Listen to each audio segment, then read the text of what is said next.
ठीक, क्या हमने खुदा के वजूद को तस्लीम कर लिया? नहीं कर लिया ना, क्योंकि जब आप तो अब मैं आपको दलाइल तो दे दूं, मैंने तो अभी दलील ही नहीं, कोई भी दलील मेरी अभी तक के खुदा के वजूद के ताल्लुक से नहीं आई है, ठीक है? आपकी स्क्रीन के ऊपर पहली दलील है, अगर आप उधर देख लें, argument from evil and good. इसके दो प्रेमिसेस हैं। If the universe has existed by itself, it would have either evil और good due to the lack of consciousness. B, the universe has evil and good both, therefore the universe has not existed by itself. Who created evil? God, of course. So God is evil? No, the creator of evil is not evil. यही तो fallacy है. The performer of evil is evil. अच्छा, not the creator. इसलिए कि मैं उसकी मिसाल दे देता हूँ. मैं मिसाल ये दे देता हूँ कि मसलन आप मेरे स्टूडेंट हो, ये मेरे सारे स्टूडेंट बैठे हुए हैं यहाँ पर.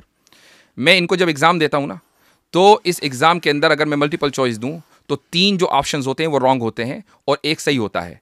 अगर ये कहें कि यार ये कैसा उस्ताद है कि ये 3 उसने रॉन्ग दे दिए, इसको खुद कुछ नहीं पता है, वो मैंने इसलिए दिए हैं ताकि मैं इनकी नॉलेज को जांचूं. जब हमारा बुनियादी मजहबी मुकद्दमा ये है, और सिर्फ मेरा नहीं, तमाम ईसाइयों का, तमाम यहूदियों का, तमाम मुसलमानों का, सारे जितने भी अहले मज़ाहिब हैं जो मोनोथीस्टिक रिलीजन है, उनका ये मुकद्दमा है कि हम इस दुनिया में इम्तिहान के लिए और इब्तिला के लिए हैं, जिसका नतीजा उसको पहले से पता है. कंप्लीट, हम इस दुनिया के अंदर एक इम्तिहान के लिए हैं कि हम अपने खुदा को पहचानें. अगर पहचान लेंगे तो जन्नत में जाएंगे और नहीं पहचानेंगे तो जहन्नम में जाएंगे. अगर हमारा बुनियादी मुकद्दमा ये है तो उस मुकद्दमे के सही होने के लिए ईवल का होना ज़रूरी है इस दुनिया में. और अगर आप ये कहते हैं कि ये कायनात खुद से खुद वजूद में आ गई है या किसी मादे ने बता दिया, तो फिर क्या इस कायनात के अंदर ईवल पॉसिबल था?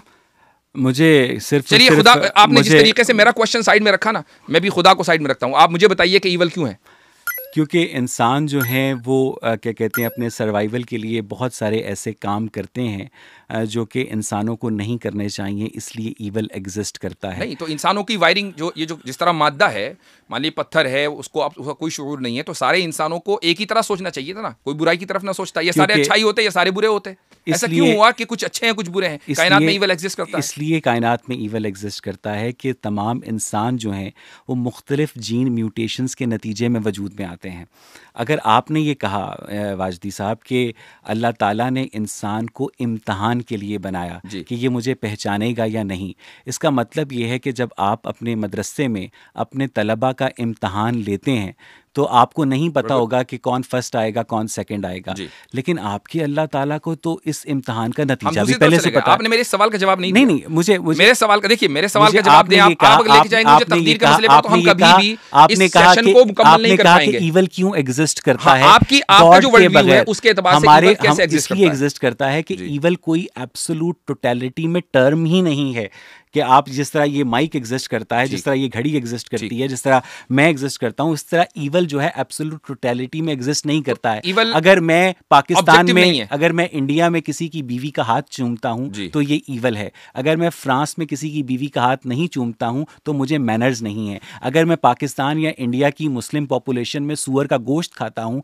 तो ये ईवल है. शराब पीता हूँ तो ये ईवल है. लेकिन अगर यही काम मैं वेस्टर्न सिविलाइजेशन में नहीं करता हूँ तो ये सिर्फ और सिर्फ मेरी चॉइस है. तो ईवल अपनी, अगर आप इंसाफ न करें तो, अगर ईवल, इंसाफ जो है वो इंसानों का मजहर है ना. ठीक, आप इंसाफ न करें, ईवल है कि नहीं ऑब्जेक्टिवली? इंसाफ की जरूरत कब होती है? इंसाफ की जरूरत तब होती है जब एक इंसान दूसरे इंसान का हक खाता है.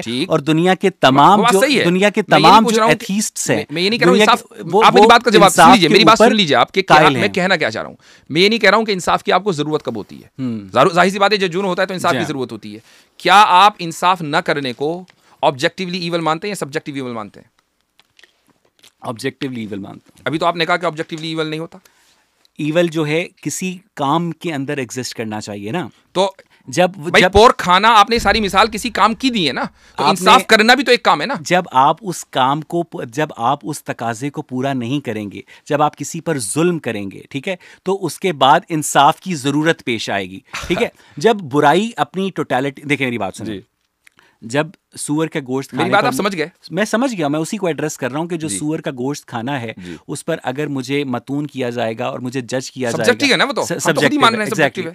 मुझे ये, लेकिन आपने ये कहा कि ऑब्जेक्टिवली ईवल एग्जिस्ट नहीं करता. ऑब्जेक्टिवली ईवल एग्जिस्ट नहीं करता, लेकिन उसकी जो जजमेंट है वो एग्जिस्ट करती है. यानी इंसाफ ना करना, एक आदमी इंसाफ नहीं कर रहा है, क्या इसको आप ऑब्जेक्टिवली ईवल मान रहे हैं? आपने भी कहा मान रहे हैं. मैंने कहा कि इंसाफ जो है वो सब्जेक्टिव ईवल की जजमेंट है.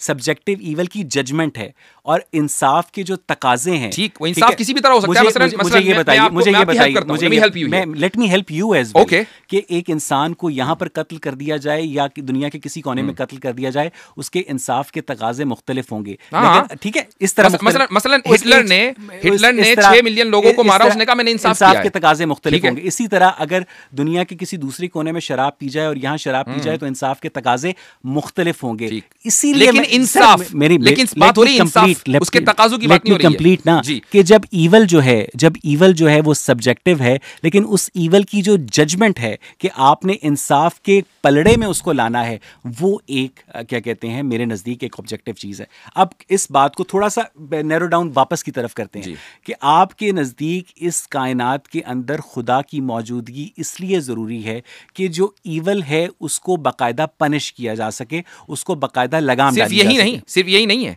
बल्कि इसलिए चूंकि इस कायनात में जो आप खुद ही कह रहे हैं कि ऑब्जेक्टिवली ईवल मौजूद है, ये ईवल कभी मौजूद ना होता, कायनात एक हालत पर रहती, या तो उसके अंदर सिर्फ गुड होता या उसके अंदर सिर्फ ईवल होता। इस कायनात के अंदर दोनों चीजों का वजूद होना इस बात की दलील है कि कायनात खुद से खुद वजूद में नहीं आई है। इस कायनात क्योंकि कायनात मादी है, मादे को क्या लेना देना ईवल से। अगर ये मोबाइल जो है सैमसंग ने बनाया है तो उसके सारे मोबाइल जो हैं एक तरह के होंगे और ये सैमसंग की क्रिएशन का सबूत हैं। अगर ये तमाम इंसान जो हैं खुदा ने बनाए होते तो वो या तो गुड होते या बैड होते। तमाम इंसानों के अंदर गुड और बैड का मुतनव्वे होना इस बात का सबूत है कि इनका कोई क्रिएटर नहीं है। तो नोट और S21 दोनों एक ही हैं क्या?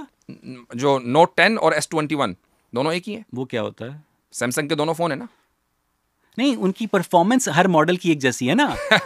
होमो सेपियंस, अगर परफॉर्मेंस की बात हो रही है, परफॉर्मेंस भी अलग है। अगर नोट 10 की परफॉर्मेंस अलग है और S22 की परफॉर्मेंस अलग है। साहब, अगर तमाम होमो सेपियंस को खुदा ने बनाया है तो उनकी परफॉर्मेंस सेम होनी चाहिए। अच्छा, ठीक है। अगर तमाम होमो सेपियंस जो हैं इवॉल्व हुए हैं तो उनकी परफॉर्मेंस में वेरिएशन होनी चाहिए, और उसी वेरिएशन की वजह से ईवल वजूद में आता है जो कि सब्जेक्टिव है। तो मेरा दावा हुआ ना सर, मैं लेट मी कंप्लीट फर्स्ट। उसी परफॉर्मेंस के अंदर वेरिएशन की वजह से ईवल वजूद में आता है जो कि सब्जेक्टिव है, और उसकी जो जजमेंट है वो ऑब्जेक्टिव है। अब ये बात, आपकी बात का जवाब हो गया। आपने मेरी बात, आप मेरी दलील दे रहे हैं। अब आप मुझे, ये तो आपने अपने गोल में स्कोर कर दिया। मुझे लग रहा है कि आप अपने टॉपिक से बहुत दूर आ गए हैं। नहीं, आप अपने टॉपिक से बहुत दूर आ गए हैं। आप सिर्फ और सिर्फ यही साबित नहीं कर पाए कि इस कायनात को, ये मेरे ख्याल से इसको ऑडियंस पे छोड़ दीजिए कि साबित कर पाए या ना कर पाए। सर, मुझे समझना है ना। अब ऑडियंस तो कर लेंगे, नहीं समझना। नहीं, ऑडियंस को तो आपकी गुफ्तगू से समझना है, मेरी गुफ्तगू से समझना। मैं भी तो आपसे कुछ सीखने आया ना। मुझे ये बताइएगा कि इस कायनात को एक ऐसे खुदा ने बनाया है जिसने 632 ईस्वी के बाद अरबी ज़बान में आखिरी दफ़ा कलाम किया था, राइट? नहीं, किसने कह दिया आपसे? फिर वो तो मुतकल्लिम है। हमें पहली आखिरी मरतबा कलाम मिला खुदा का, वो तो मुतकल्लिम है। कलाम उसकी सिफत है, जिस तरीके से वजूद उसकी, जिस तरीके से रहमत उसकी सिफत है। आप तो कह रहे थे वो गैर मादी उसकी सिफत है। कलाम तो मादे की सिफत होती है। ये भी आपका एक फैलेसी, इसको भी ठीक करूंगा। जिस तरीके से रहमत उसकी सिफत है, गजब उसकी सिफत है, ऐसा तो नहीं कि उसने रहमत करना छोड़ दिया या गजब करना छोड़ दिया। ऐसे ही कलाम भी उसकी सिफत है, ये उसकी सिफात हैं, जो सिफात उससे कभी अलग नहीं होती है। आप ये मत कहिए कि आखिरी मरतबा जो है उसने 1400 साल पहले कलाम किया था। हमने आखिरी मरतबा 1400 साल पहले उसका कलाम रिसीव किया था, तो वो हमारे एंड से आखिरी मरतबा है, उसके एंड से आखिरी मरतबा नहीं है। अच्छा, क्या सबूत है? अब हम वो अभी बताता हूं मैं आपको क्या सबूत है। आगे बढ़ लेते हैं। एक आर्गुमेंट मैंने बता दिया जिसका आपने अभी तक जवाब नहीं दिया है कि कायनात ने ईवल और गुड को एक साथ किस तरीके से बनाया, जबकि आप ऑब्जेक्टिवली ईवल के वजूद के कायल हैं। मुझे ये बताइएगा कि और मैं आपको बता दूं थोड़ी देर के लिए कि अगर आप ऑब्जेक्टिव ईवल के कायल नहीं है ना, तो फिर आपकी जो प्रॉब्लम ऑफ ईवल वाली दलील है वो यही सही है। हमारे नजदीक जो है इस कायनात को किसी कॉन्शियस एंटिटी ने नहीं बनाया है। ठीक, आपके नजदीक इस कायनात को एक कॉन्शियस एंटिटी ने बनाया है, और उसके बावजूद उसमें ईवल और गुड एट्रीब्यूट्स पाए जाते हैं। अगर इस कायनात को किसी एक कॉन्शियस एंटिटी ने बनाया होता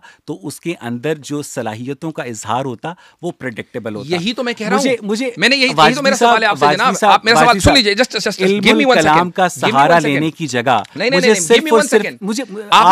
आपने कहा कि अगर कायनात को किसी कॉन्शियस बीइंग ने बनाया होता, कोई अनकॉन्शियस बीइंग होता, तो इस कायनात के अंदर ईवल नहीं होता, वो कायनात एक ही जैसी रहती, राइट? नहीं, मैंने आपने उलट पकड़ा है। अगर इस कायनात को किसी कॉन्शियस बीइंग ने बनाया होता तो इंसानों के अंदर जो बिहेवियर होता यूनिफॉर्म होता। चूंकि इंसानों के अंदर तनव्वो है, इंसानों के रवैयों के अंदर, ये बात इर्तका का सबूत है कि हर बंदे का आईक्यू लेवल डिफरेंट है, ईक्यू लेवल डिफरेंट है, जीन म्यूटेशन डिफरेंट है, उसका कोई क्रिएटर नहीं है, उसका कोई कॉन्शियस क्रिएटर नहीं है। ये बात हो गई। बात हो रही है ईवल की कि अगर कायनात खुद से वजूद में आ जाती तो वो किसी ना किसी एक स्टेट में वजूद में आती ना, कि या तो सारे के सारे ईवल होते, उसमें वेरिएशन हो सकता है, या सारे के सारे अच्छे होते, उसमें वेरिएशन। साहिल के किनारे जो पत्थर पड़े होते हैं उनके अंदर जो साइज वेरिएशन होती है, जो उनके अंदर मुख्तलिफ डिजाइन वेरिएशन होती है, वो रैंडम होती है ना। है तो सारे पत्थर ना, है तो सारे पत्थर है ना। एग्जैक्टली। तो वो जो वेरिएशन, अब आप ये तो नहीं कह सकते कि ये वाले पत्थर जो है ये तो ये पत्थर है, वो वाले पत्थर नगीने हैं। वाजिद साहब, अगर आपने ये कहा था कि अगर इस कायनात को एक क्रिएटर ने बनाया होता तो तमाम लोग जो हैं वो या तो अच्छे होते। नहीं, मैंने ये नहीं कहा, सॉरी, मैंने ये नहीं अगर कहा। इस कायनात को एक क्रिएटर ने बनाया होता तो इस कायनात के अंदर जो मुतनव्वे लोग पाए जाते हैं, ये आपने कहा, राइट? मैंने ये कहा है कि अगर इस कायनात को, चूंकि इस कायनात को क्रिएटर ने बनाया है, इसलिए ईवल और वर्च्यू या गुड दोनों एग्जिस्ट करते हैं। अगर इस कायनात, ये कायनात खुद से बनी होती तो इस कायनात में ईवल और वर्च्यू दोनों एग्जिस्ट न करते, एक करता। तो इसका मतलब ये है, इसका मतलब ये है कि ईवल का जो क्रिएटर है वो गॉड है। हमारा तो मुकद्दमा यही है। हम तो उसको खालिक शर भी मानते हैं, खालिक खैर भी मानते हैं, लेकिन कासिब शर, गॉड इज ईवल। ये यही बुनियादी गलती है। चूंकि अभी मैंने आपको एक मिसाल दी थी ना एग्जाम की, तो क्या मैं आपके नजदीक, क्या मेरे स्टूडेंट्स हैं, क्या मेरे स्टूडेंट्स हक बजानी होंगे कि वो कहें कि हमारे टीचर को कुछ नहीं पता, उसने 3 जो है गलत। मुझे ये बताइएगा कि तो खल्क़ शर बुरा नहीं है, कसबे शर बुरा है। यानी मेरे अंदर, और ये कॉमन सेंसिकल बात है, मेरे अंदर जो शर करने की सलाहियत पैदा करने वाला है वो शर नहीं है, ठीक है। लेकिन अगर मैं उस शर को एग्जीक्यूट कर देंगे तो वो शर है। बिल्कुल। अगर एक बंदा क्लाशनकोफ बनाता है तो वो शर नहीं है, लेकिन अगर बंदा क्लाशनकोफ से फायरिंग करता है और गलत जगह फायरिंग करता है तो शर है। क्या आर्मी दुनिया में, क्या आपके नेशन स्टेट थ्योरी के मुताबिक क्लाशनकोफ आर्मी के लिए जरूरत नहीं है? क्या अगर आपके ऊपर दुश्मन हमला करे और आपके पास क्लाशनकोफ हो तो क्या आप नहीं मारेंगे? मेरे नजदीक तमाम जो दुनिया की अफवाज हैं और दुनिया का जो तमाम असलहा है वो इंसानियत को मारने के काम आता है, और आपकी तो जन्नत की तलवारों के welcome to utopia which is not possible. ठीक है, मैं थ्योरेटिकली एस्टैब्लिश बात कर रहा हूं। मुझे एक बात बताइए कि कायनात का जो खुदा है ये वही खुदा है जो कुरान मजीद का मुसन्निफ है। अब अगली आ जाए सर, मुझे देखिए, मैं कुरान करीम पर सुनिए, आज हमारी जो मौजू है ना, हमारा है वजूद बारी, एग्जिस्टेंस ऑफ गॉड। जब आप ये कहेंगे कि नहीं हज़रत आदम ने फला तारीख में क्या किया था, I don't know, it doesn't really matter. अब आप आगे मसला एग्जिस्टेंस, मैं अगला आर्गुमेंट दे दूं आपको। सर मुझे भी कोई आर्गुमेंट देने का शौक है। आप तो आर्गुमेंट, मैं समझा कि आपके पास तो आर्गुमेंट ही नहीं है। मुझे लगा कि मेरे पास आर्गुमेंट है, सारा मेरा ही है। मुझे लगा कि मेरे पास बर्डन ऑफ अदम वजूद है, मेरे पास आपके पास तो कोई दलील नहीं है ना, तो दलील तो मुझे ही देनी है। सर मुझे ये बताइएगा कि आपने पहले तो बर्डन ऑफ प्रूफ लेने से इनकार किया, ठीक, उसके बाद आपने अपने पास जो रिटन जो आपके, मुझे एहसान भी तो करना है ना मुल्हिदों पर। नहीं, मुझे क्या कहते हैं ये बताइएगा कि कायनात के वजूद का कोई प्रॉपर मजहर है और वो खुदा है। हमें कैसे पता चलेगा कि आप जो फ़लसफ़ा अपने दिमाग में क्रिएट कर रहे हैं उस फ़लसफ़े की बुनियाद पर इस कायनात के क्रिएटर को हम जैसे कुफ़ार पहचान सकते हैं? क्योंकि आपके पास कॉमन सेंस की कमी है मेरे भाई, और इसीलिए मैंने आपसे पहले ही कह दिया था, इसीलिए मैंने आपसे कह दिया था कि आप ट्रूथ को कैसे जान पाएंगे। तो आपने ये नहीं कहा, हालांकि आपको मालूम है कि ट्रूथ जानने का आपके पास एक ही पैमाना है और वो है साइंस। आप उसको नहीं कहना चाहते थे, ठीक है। कॉमन सेंस आपकी जबान से निकल गया तो आप कॉमन सेंस पे रहें। वैसे तो ये जो दलाइल मैं आपको दे रहा हूं ये सारे कॉमन सेंसिकल हैं, इसमें कोई फिलॉसफी नहीं है। I don't subscribe to philosophy. मुझे ये बताइएगा कि हम लोग कोशिश करते हैं कि हम एक यूनिवर्सल कॉमन एंसेस्टर से तमाम लाइफ फॉर्म को उसके कॉम्प्लेक्स इंट्रिकेट मैकेनिज्म्स के तहत इवॉल्व करें, ठीक है। हम में कॉमन सेंस की कमी है, और कॉमन सेंस ये है कि वो मिट्टी के पुतले से आदम तख्लीक हुआ। कॉमन सेंस ये है कि उस आदम की पसली से हव्वा पैदा हुई। एक मिनट, ये कॉमन सेंस ये नहीं है कि एक मर्द एक औरत के पेट से निकलता है, तो इसका उल्टा क्यों नहीं हो सकता? वाह वाह वाह वाह, तो मुझे ये बताइए, इसमें मुझे बता दीजिए, अगर ये औरत की लिए इंफीरियरिटी है कि एक औरत आदम की पसली से बने, तो क्या ये मर्द के लिए इंफीरियरिटी नहीं है कि एक मर्द औरत के पेट से पैदा हो? मुझे ये बताइएगा कि महज इसलिए आप उसको इंफीरियरिटी नहीं मानते क्योंकि दुनिया इसी तरीके से चल रही है। मुझे ये बताइएगा, आपको वो चीज इसलिए आपको वो चीज इसलिए उस पर एतराज हो रहा है क्योंकि वो एक किताब के अंदर आ गया, मुकद्दस किताब। एग्जैक्टली, वो एक मुकद्दस। तो अगर हम कॉमन सेंस की बात करें तो ये चीज बिल्कुल कॉमन सेंसिकल है कि एक औरत मर्द की पसली से पैदा हो सकती है, जिस तरह एक मर्द औरत के पेट से पैदा हो सकता है। 9 माह की 18 साल की किसी, अल्लाहु आलम, वी डोंट नो। अगेन आप मुझसे वो सवाल कर रहे हैं कि जिसके ऊपर आप कहानी इतनी मज़ाक का खेज है वाजिद साहब, सवाल कर रहे हैं कि हव्वा जो मैं आपसे पूछ, आपने इस बात का दावा किया है कि आदम की पसली से हव्वा पैदा हुई, किया आपने दावा? बिल्कुल। मुझे ये बताइएगा 9 माह की पैदा हुई, 18 साल की पैदा? वी डोंट नो सर, कोई दिमाग लड़ाएं, कोई doesn't really matter. It does matter because it is fallacy. It does matter. It is fallacy. It's not a fallacy. उसकी वजह ये है, मुझे ये बताएं कि एक नन्ही बच्ची को अपने इधर से निकाल कर उसके साथ बड़े होकर इंटरकोर्स करें, और एक बड़ी बच्ची को यहाँ से निकालें और उसके बाद उससे इंटरकोर्स करें, आपके वजूद से कोई चीज निकली हो और उसके साथ आप इंटरकोर्स करें और उसके बहन भाइयों से आप नस्ल इंसानी को फैलाएं, आपको कुछ ख्याल नहीं आता? आपको ख्याल नहीं है कि आप अपनी बीवी साहिबा से अगर इंटरकोर्स करते हैं, मान लीजिए, मैं माफ कीजिएगा, मैं पर्सनल नहीं हो रहा हूँ, क्या वो जेनेटिकली आपकी बहन नहीं है? जेनेटिकली हम तो दुनिया, हम लोग सवाई, वो भी तो आप तो सिंगल एंसेस्टर से निकले ना भाई, तो आप भी की तो बहन है वो। तो सवाल ये कि आप अपनी बहन के साथ कैसे कर रहे हैं? इसका मतलब ये है कि आप क्या कहते हैं, मजहबी एस्पेक्ट से अपनी बीवी को अपनी बहन तस्लीम करते हैं? नहीं। अच्छा, आपने हमारे ऊपर इल्जाम लगा कि अरे यहाँ से निकली तो उससे कैसे इंटरकोर्स कर लिया? हम लोग सवाए फर्स्ट कजन्स के हम दुनिया की हर औरत से जो इख्तलात है उसको जायज समझते हैं। फर्स्ट कजन से क्यों नहीं समझते? क्योंकि उसके नतीजे में जेनेटिक डिजीजेज होती हैं। जी। अब मुझे ये बताइएगा कि आपने, अब हम आगे भी चले अपने आर्गुमेंट्स के ऊपर। सर मुझे आपने तो बनाया हुआ है एक वो पूरा सेट ऑफ आर्गुमेंट, आप भी बना सकते थे ना। सर मैं तो आपसे गुफ्तगू करने आया हूँ, मैं आपसे क्योंकि जीतने थोड़ी आया हूँ। मुझे ये बताइएगा कि वो जो हव्वा आदम की पसली से पैदा हुई, वो इररेलेवेंट जैसे आप हों या कैसे राजा साहब हों, आप लोग इररेलेवेंट क्यों करार देते हैं? उसकी वजह ये हमारे सवाल, हमने आपके किसी सवाल को हमारे डिबेट का मौजू नहीं है, क्योंकि आपको ये हमारे डिबेट के मौजू नहीं है। सर आपको पता ही नहीं है, आपको पता ही नहीं है। This is our argument. Sir सोचने की कोशिश करें। Exactly, this is our argument कि हमें हर वो चीज जो खुदा करता है उसका मालूम होना जरूरी नहीं है। हमारा तो आर्गुमेंट इस बात के ऊपर है कि हमारी नॉलेज लिमिटेड है, हमारी हिकमत लिमिटेड है, और खुदा की नॉलेज अनलिमिटेड है, खुदा की हिकमत अनलिमिटेड है। तो जब उसकी नॉलेज हिकमत अनलिमिटेड और हमारी नॉलेज लिमिटेड है, तो हम उसकी अनलिमिटेड नॉलेज को अपनी लिमिटेड नॉलेज में कैसे या लिमिटेड जहन में कैसे समझ सकते हैं? ये तो फैलेसी है, ये पॉसिबल नहीं है। इसलिए मैं कह रहा हूं कि आप वो सवाल करते हैं जो आपके नजदीक हो सकते हैं बुनियादी हो, लेकिन वो ऑब्जेक्टिवली बुनियादी नहीं है। ये तो आप ये साबित कर दें कि ऑब्जेक्टिवली बुनियादी है, तो मैं जवाब दे दूंगा। ये बताइएगा कि आदम को तो हव्वा, आदम की पसली से तो हव्वा, खुदा का कॉन्सेप्ट खत्म हो गया क्या? नहीं खत्म हो गया ना, क्योंकि जब मैं इन बातों को गलत साबित कर लूंगा तो हम आगे भी चल पड़ेंगे, मुझे कोई जल्दी नहीं है। जब आदम की पसली से हव्वा को बनाया गया, तो जो एक चिंपैंजी की मादा है वो कैसे तख्लीक हुई? आई डोंट नो, चूंकि चिंपैंजी के ऊपर ईमान लाना मेरे वर्ल्ड व्यू का हिस्सा नहीं है। चिंपैंजी को मैं देख रहा हूं, चिंपैंजी के ऊपर ईमान लाना, क्या आप ये समझते हैं कि एक मजहबी जब मजहबी होगा, वो मुसलमान जब होगा, जब वो आमन्तु बिल्लाह के साथ चिंपैंजी भी ऐड करे? मुझे एक बात बताइए कि नहीं, मेरे सवाल का जवाब, मैं आपको सवाल का जवाब दे रहा हूँ कि आदम की पसली से, मेरे सवाल का जवाब नहीं सर, मैं उसी तरफ आ रहा हूं, रहेंगे अभी क्योंकि आप लोग तखलीक के, होल्ड ऑन, चिंपैंजी पर बात कीजिए। आपने चिंपैंजी की एक मिसाल दी है, मज़ह का खेज नज़रिया पेश करते हैं। आपने चिंपैंजी की मिसाल दी है, तो क्या चिंपैंजी के ऊपर ईमान लाना हमारे मजहब के पैराडाइम का हिस्सा है? क्या आदम के ऊपर ईमान लाना जो है जी वो हमारे मजहबी पैराडाइम का हिस्सा है? तो आप हमसे सवाल जब आपकी मजहबी पैराडाइम उस वक्त चैलेंज हो जाती है जब आदम और हव्वा का रिप्रोडक्टिव सिस्टम, आदम और हव्वा का एंडोक्राइन सिस्टम, उसका हार्मोनल सिस्टम उस तमाम तर चिंपैंजी के रिप्रोडक्टिव सिस्टम से, हार्मोनल सिस्टम से कॉरेस्पॉन्ड करता है। आप दोबारा मुझे एवोल्यूशन पे लेकर जा रहे हैं, उस एवोल्यूशन पर कि जिस डिबेट को आप खुद साबित नहीं कर पाए कैसर भाई के सामने। तो मुझे ये बताइए, हम खुदा के वजूद पर बात कर रहे हैं, आपका जो खुदा है और एवोल्यूशन। और मैं आपको बता दूं, आप ये कह रहे हैं कि अच्छा ठीक है नहीं करती, मैं कहता हूं ये आपका साइंटिफिक आर्गुमेंट है, ये आपका आर्गुमेंट साइंटिफिक है क्या? ये जो आपने चिंपैंजी की मिसाल दी, आपका आर्गुमेंट साइंटिफिक है? मैं आपका सवाल नहीं समझा।